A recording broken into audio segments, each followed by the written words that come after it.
भारत जो कर रहा है हम इसके खिलाफ चुप नहीं बैठेंगे, ना ही हम हाथ से हाथ बांधकर खड़े होंगे। हम भारत का मुकाबला करेंगे और भारत को ना सिर्फ कड़ी चुनौती देंगे बल्कि भारत के खिलाफ कठोर कार्रवाई करने से भी पीछे नहीं हटेंगे। ये बात मैं नहीं कह रहा हूं, ये बात कही है अजरबैजान के राष्ट्रपति ने ऑन रिकॉर्ड ऑफिशियल तरीके से, और इसे आप अपनी स्क्रीन पर इस वक्त देख भी सकते हैं। इतना ही नहीं, अजरबैजान की मीडिया तो ये कह रही है कि अजरबैजान की सरकार भारत का इलाज करने की तैयारी में है। लेकिन आपका सवाल होगा कि अजरबैजान भारत के पीछे क्यों पड़ा है, क्यों ये भारत का इलाज करने पर इतने आतुर हैं? तो इसके कारण है भारत की चाणक्य नीति। दरअसल हुआ यह है कि जब से तुर्की के राष्ट्रपति बने हैं रेसिप तैयब अर्दोगान, उनका भारत के खिलाफ बहुत ही कड़ा रवैया रहा है। खासकर कि कश्मीर के मुद्दे को पाकिस्तान के बाद अगर किसी देश ने सबसे ज्यादा उठाया है तो वो है तुर्की, खास करके यूनाइटेड नेशन में। इसीलिए भारत तुर्की को किसी भी तरीके से काउंटर करना चाहता था,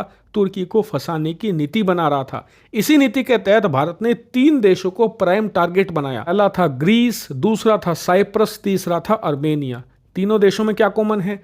तीनों तुर्की के पड़ोसी देश हैं और तीनों तुर्की के कट्टर दुश्मन हैं। बल्कि तीनों देशों को आप ऐसा कह सकते हैं कि जैसा हमारे लिए पाकिस्तान है ना, ठीक वैसा ही तुर्की के लिए ये तीनों देश हैं। और ये तीनों देश बहुत ज़्यादा नफरत करते हैं तुर्की से। इसीलिए भारत ने तीनों देशों से नज़दीकियां बढ़ानी शुरू कर दी, इनकी मिलिट्री के साथ इंगेजमेंट बढ़ा दी, इनकी मिलिट्री के साथ युद्धाभ्यास करना शुरू कर दिया। और इतना ही नहीं, पिछले कुछ समय में तो भारत ने इनके साथ हथियारों की डील करनी भी शुरू कर दी है। मतलब भारत इन तीनों देशों को हथियार बेचकर इन्हें तुर्की के खिलाफ मजबूत बना रहा है। इसका फायदा भारत को क्या मिलेगा?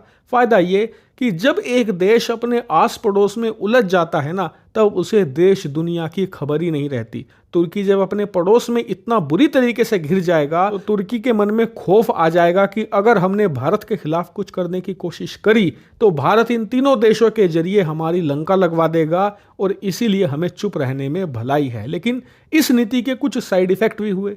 साइड इफेक्ट ये कि अर्मेनिया जैसे कि अब भारत ने अर्मेनिया को पिछले 1 साल में ढेर सारे हथियार बेच डाले हैं, भले वो ATAGS तोप हो, इसके अलावा ब्रह्मोस मिसाइल पर बात चल रही है, आकाश मिसाइलें हैं, पिनाका रॉकेट है, इसके अलावा स्वाति रडार सिस्टम है, और इनमें से ज्यादातर तो हम इन्हें बेच चुके हैं। मतलब इनकी सेना को डिलीवर कर दिए हैं, इनकी सेना इस्तेमाल कर रही है। इसकी मदद से जहां अर्मेनिया तुर्की को काउंटर कर रहा है, साथ ही इन हथियारों का इस्तेमाल वो कर रहा है अजरबैजान के खिलाफ भी। और आपको बता दूं, अब से कुछ साल पहले तक अजरबैजान के साथ हमारे बहुत अच्छे संबंध हुआ करते थे, लेकिन जब से भारत ने तुर्की को काउंटर करने की नीति बनाई है, अजरबैजान भी पाकिस्तान के बहुत ही ज्यादा क्लोज जा रहा था। इसीलिए भारत ने क्या किया कि क्यों ना इन दोनों देशों का राह बांध दिया जाए। इसीलिए भारत अब और ज्यादा हथियार दे रहा है अर्मेनिया को, और इसी से चिढ़कर अजरबैजान के राष्ट्रपति ने कहा है कि भारत, फ्रांस और ग्रीस, जी हां 3 देशों का नाम लिया है, कहा है कि ये तीनों देश मिलकर हमारे नंबर 1 दुश्मन अर्मेनिया को इतने खतरनाक हथियार प्रोवाइड करा रहे हैं जिससे कि हमारे देश के मिटने का भी खतरा है। जो कि बात बिल्कुल सही है, क्योंकि आने वाले समय में भारत इन्हें ब्रह्मोस मिसाइल देगा, और कहा जा रहा है कि फ्रांस इन्हें राफेल लड़ाकू विमान देगा, और इन दोनों के कॉम्बिनेशन से अर्मेनिया ना सिर्फ अजरबैजान को तहस नहस कर सकता है बल्कि तुर्की के भी धागे खोल कर रख देगा। इसी से घबराकर अजरबैजान का राष्ट्रपति कह रहा है कि हम भारत के इन हथियार बेचने के खिलाफ चुपचाप नहीं बैठेंगे, हाथ बांध कर नहीं बैठेंगे, भारत का इलाज करेंगे। लेकिन क्या इलाज करेंगे? तो मैक्सिमम ये कर सकते हैं कि कश्मीर के मुद्दे पर पाकिस्तान का साथ देंगे।